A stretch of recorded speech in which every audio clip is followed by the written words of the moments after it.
Parlons de cellulaire. C'est une nouvelle aujourd'hui qui touche 5 milliards d'humains qui utilisent ces petits appareils. L'Organisation mondiale de la santé vient de reconnaître que l'usage du téléphone est peut-être cancérigène. Un groupe de 31 experts de 14 pays, ils sont réunis pendant 8 jours à Lyon, en France. Donc, ils ont fait que ça. Et étudier les études conduites sur le sujet depuis, mon Dieu, plus d'une décennie. Puis leur conclusion, c'est que les champs électromagnétiques provenant des cellulaires peuvent être cancérigènes, mais le lien n'est pas si clair que ça. Alors, pour en parler, deux invités, mon collègue journaliste Michel Rochon, journaliste scientifique, qui suit le dossier lui aussi depuis des années. 15 ans. Et François Terrien, porte-parole du collectif Sauvons nos enfants des micro-ondes. Bonsoir, M. Terrien. Bonsoir. Alors, vous, Michel, vous êtes journaliste scientifique, alors vous n'êtes pas un militant loin de là, donc vous allez nous résumer ça très objectivement. Qu'est-ce qu'on apprend aujourd'hui de l'OMS? Bon. L'OMS a regardé les centaines d'études depuis 15 ans. Il y a des centaines d'études sur le cancer à tous les niveaux, sur les souris, chez les humains, des études épidémiologiques, et ont regardé qu'est-ce qu'on pouvait dire maintenant, en 2011. Alors, ce que l'on voit de la grande étude Interphone, c'est que les grands utilisateurs, ceux qui utilisent plus de 10 ans d'utilisation, plusieurs heures par jour, on voit leur risque augmenter pour certains cancers. De quel cancer on parle? On parle du gliome. Gliome, c'est un cancer pas mal agressif. Quand vous avez ça, là, vous avez 6 mois à vivre et il n'y a pas de traitement et on en meurt. C'est une augmentation. Vous avez 4 fois plus de chances, finalement. De risque, oui. Ouais, 4 fois plus de chances de développer ce cancer-là si vous utilisez le cellulaire que si vous ne l'utilisez pas. Une autre tumeur bénigne, c'est le nurinome acoustique. Ça a l'air des grands noms, là. Mais ce que c'est, cette petite tumeur bénigne-là, c'est que quand ça apparaît, on a des acouphènes et on devient sourd. Alors, c'est pas traitable. Ouais. Alors, c'est un indicateur que c'est possiblement cancérigène. On a étudié plein d'autres types de cancers, là, mais on n'arrive pas encore à conclure. Mais pourquoi l'OMS conclut que c'est peut-être cancérigène? Pourquoi, malgré cette centaine d'études-là sur 15 ans, on n'arrive pas à faire de lien formel? Parce que ça prend plus qu'une centaine d'études. C'est ça l'histoire. C'est que dans le cas des vrais cancérigènes, on prend malheureusement l'amiante. Le tabac, on avait suffisamment d'études pour dire que c'était un cancérigène. Là, dans cette catégorie 2.1, là, dans 2.B dans leurs critères, c'est comme le plomb, c'est comme l'essence. C'est comme le café, j'ai lu? Oui, non, j'ai pas vu ça. Pas vu ça, ok, d'accord. Une catégorie.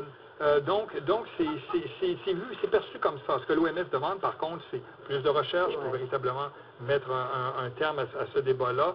Deux, s'occuper des enfants, parce qu'on sait que les enfants ont un plus petit cerveau. Ils l'utilisent beaucoup, et ils ont une boîte crânienne plus mince. Donc, quand ils utilisent l'objet, il y a plus de radiation par volume qui s'accumule dans le cerveau. Et on se pose des questions, comment ça peut causer le cancer, si tel est le cas? Parce que c'est la radiation non ionisante. Non ionisante, ça veut dire qu'elle ne brise pas les liens chimiques. Alors, on pense que c'est un effet différent. C'est pas un effet thermique, c'est un effet chimique, mais qui est encore à définir. Donc, il y a encore des zones grises dans l'explication. Mais derrière ce peut-être, est-ce qu'on semble pencher vers... Il faut être très, très prudent parce que les risques semblent être présents, ou on dit peut-être, mais continuons les études, donc on ne sait pas. Jacques Attali a écrit un papier il n'y a pas longtemps en disant que le cellulaire était mort. Vive le texto. C'est qu'on commence à l'enlever de la tête de plus en plus. Et on utilise beaucoup le texto. C'est ça, la première, une des premières solutions. L'autre, c'est de se mettre une oreillette.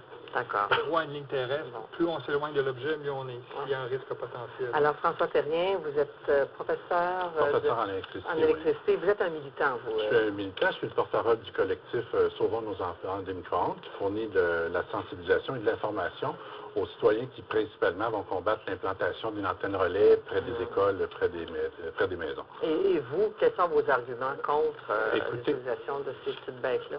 Écoutez, pour nous, la preuve scientifique, ça fait longtemps qu'elle existe. Ça fait longtemps que nous, les militants, on la reconnaît. Quelle est-elle, cette preuve pour vous? Pardon? Quelle est-elle, cette preuve? Cette preuve-là, c'est que les effets sur la santé sont reconnus par de nombreux médecins, de nombreuses associations de médecins depuis des années en Europe, mais l'enjeu financier, l'enjeu politique met à l'écart la preuve scientifique. Il n'y aura jamais assez de preuves pour faire le lien. Aujourd'hui, on est très, très, très heureux d'entendre cette nouvelle-là. On s'y attendait pas. Je vais vous dire franchement, on s'y attendait pas. La conclusion de ce qu'ont dit les chercheurs de la conférence de presse, c'est que le lien causal, il est crédible et il est possible. C'est bien ça qui a été dit, c'est les mots qu'ils ont utilisés. La catégorie 2B, c'est potentiellement cancérigène si le lien causal est crédible et possible. On retrouve dans cette catégorie-là le plomb, le chloroforme, les gaz d'exhaust des voitures, le DDT et le produit qui est dans le Kilex qui a été interdit au Québec là, au niveau des pesticides. Alors, vous voyez que c'est une catégorie de produits qui n'est pas banale, là, qui est pas banale. Alors, pour nous, on est très, très heureux de cette confirmation-là. Je voudrais simplement compléter que les scientifiques qui ont parlé aujourd'hui lors de la conférence de presse, ils se sont bien gardés de faire des recommandations suite à ça. Ils ont dit, écoutez, c'est crédible et c'est possible, mais on n'a pas le mandat de faire la recommandation.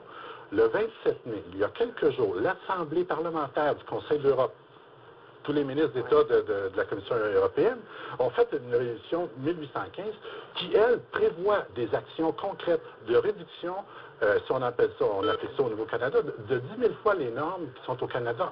Ça, c'est les parlements, ça a été signé, c'est pas une opinion d'un... Donc, on prend au sérieux ces dangers-là. C'est ça, on demande le principe de précaution pour les enfants. On demande que les antennes relais soient installées, non pas uniquement au profit des opérateurs, mais surtout au profit, en consultant les citoyens, en consultant l'agglomération pour savoir le nombre de services qui est nécessaire. Alors, je pense qu'on a juste finalement pris connaissance des grandes lignes de cette étude aujourd'hui, puis on va certainement continuer d'en parler. François Terrien, merci beaucoup. Merci, Michel. Merci, Anne-Marie. À suivre vos reportages au téléjournal. Merci, merci.